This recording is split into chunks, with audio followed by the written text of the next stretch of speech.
Yo, what's going on, guys? So I recently did a reaction to this game that's exploding in the indie community right now. It's called Gun Nose, and it's got a super nice pixelated look, and it looks really cool. I think it's an RPG. I did very minimal research, by the way, so if I get things wrong in this video, please understand. And here we go into the deeper analyzation of the trailer.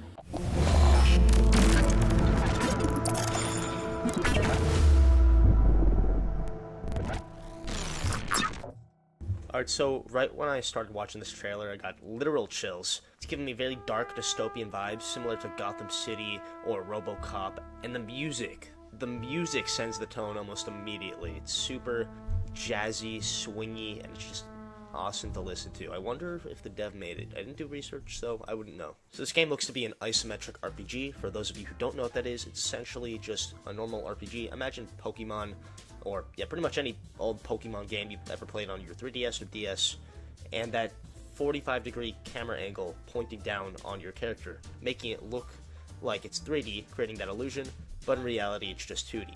Now, this game takes that extra step further by allowing you to rotate your camera around the player, so it's not just isometric, but it's also actually 3D. Now, I'm not sure if this is just an illusion, or if the assets are actually 3D or not. I've heard of programs that can make it so that the 2D asset can rotate around, even though it's just 2D, it animates it so it looks like it's rotating around, creating that illusion of, like, the third dimension.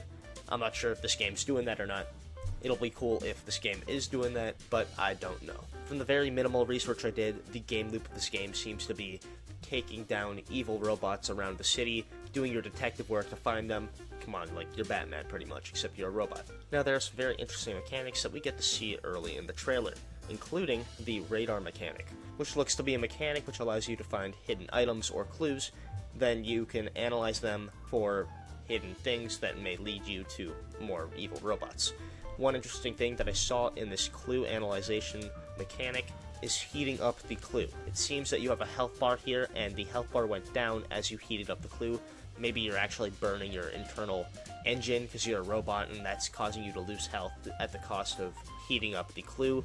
So there's a little bit of resource management there, which is actually pretty cool. I haven't really seen that in a game like this before, so that'll be interesting if they do it right. When it comes to combat and movement, what we can see here is a thrust mechanic, which is pretty cool. All it seems to do is increase your speed. He can also jump, as we see in the trailer. He jumps from buildings and also over enemy attacks, which seems to be the only use for that so far. If it wasn't already implied, this game is going to be a top-down shooter.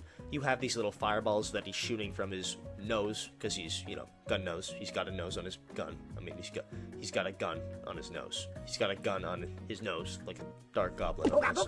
He also seems to have this EX Cuphead move that he fires, maybe every once in a while.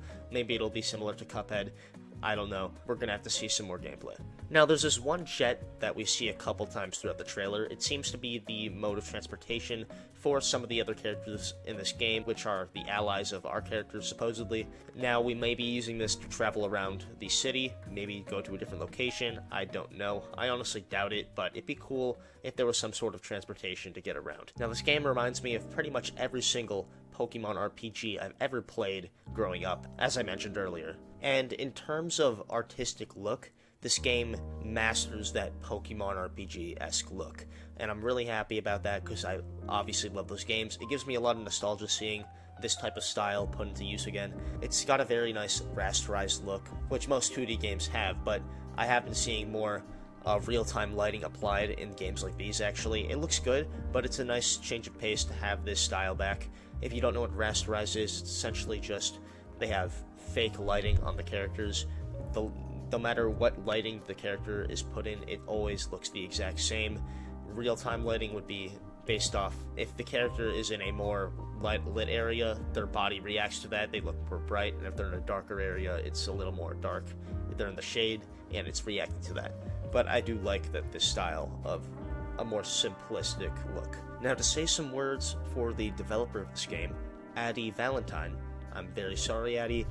The first time I saw your name, I totally thought that you were a girl. Until I watched one of your YouTube videos and saw how much of a Chad deep voice you had, and you seem like a great guy. Once again, I'm sorry. So, Addy Valentine is a solo dev, and he has a YouTube channel with around 32k subscribers. His only other published game is High Moon, which he posted on itch.io. It looks pretty cool. I haven't played it myself, but if you want to check it out, go ahead. It's in the description, so go for it. And he's making a name for himself in the indie community right now. He's making a huge impact, and it's great for him. He's doing awesome. Okay, now for some questions I have about the game, which may or may not be answered, but I'm just going to put them out there to speak my mind. Who are these characters? From the very minimal information I have, it seems like they have this detective organization going on. The Brawl Star characters we see, I think one of them is called Dinah, and there's this other guy with 2 guns, which literally screams Brawl Stars in my face, his design. It's good. It's a good design. I love it. I love all the designs, by the way. Okay, I'm no diss to the designs. I'm just saying they look very Brawl Stars-esque. While I'm not too curious about the Brawl Stars characters, who I am more curious about is this one samurai dude that we see for maybe 2 seconds in the trailer. He does a really sick sword cutting thing against these fish. You know, the anime cut thing. Yeah, that thing. Where you just like that thing and then like everything. Or no, not even that. He gets the sword, you know, pulls it out of his like the sword sheath. She's it out and like just a quick thing, everything gets cut. That's what I'm talking about.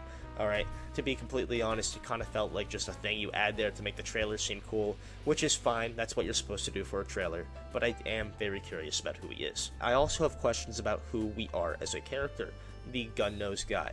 The only reason I'm particularly curious about him is because in the trailer we see him bleeding.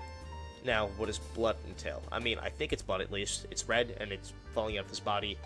Seems like he's injured whenever he's bleeding. And what this immediately makes me think is that he's a cyborg of some kind.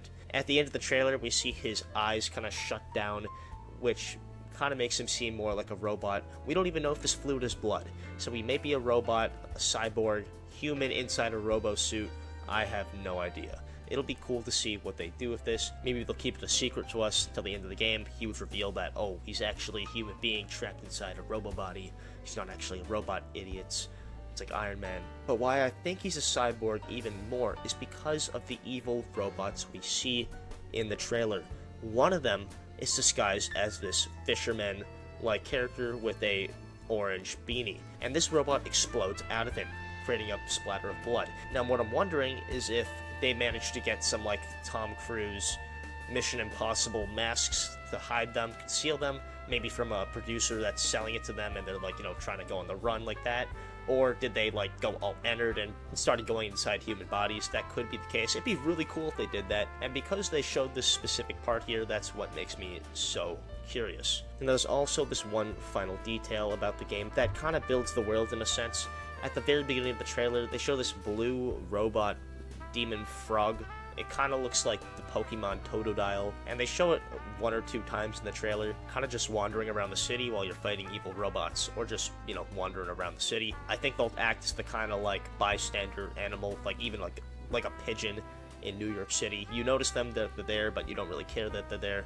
It builds the world a little, because now we know that the animals in this world are not natural at all. They are indeed robots. Now, what does that tell me about the story? Absolutely nothing. I don't know anything yet, but I can theorize. But I won't be doing that now. So, in conclusion, we may be witnessing a generational masterpiece in the making here. The potential for this game is insane, and I have nothing but high hopes. I feel really good for Addy Valentine. Good on you, bro. You made a sick-ass game, and I hope that you can pull through with everything I hope this game has the potential to be. Good for you, man. Good luck with that, and I have nothing but love for you, man. Anybody who agrees with me, let me know in the comments, but I am stoked for this game, and I freaking love indie games. Thanks for watching this video, guys. I always love making them, and I do want to get into playing these indie games eventually. I want to do it, and I want to record it, and want to post it for you guys. So let me know in the comments if you'd like to see that, or any other indie games that you guys would want me to review or play. I'll do it, and then, who knows, maybe I'll make a video about it. So, thanks for watching. See ya.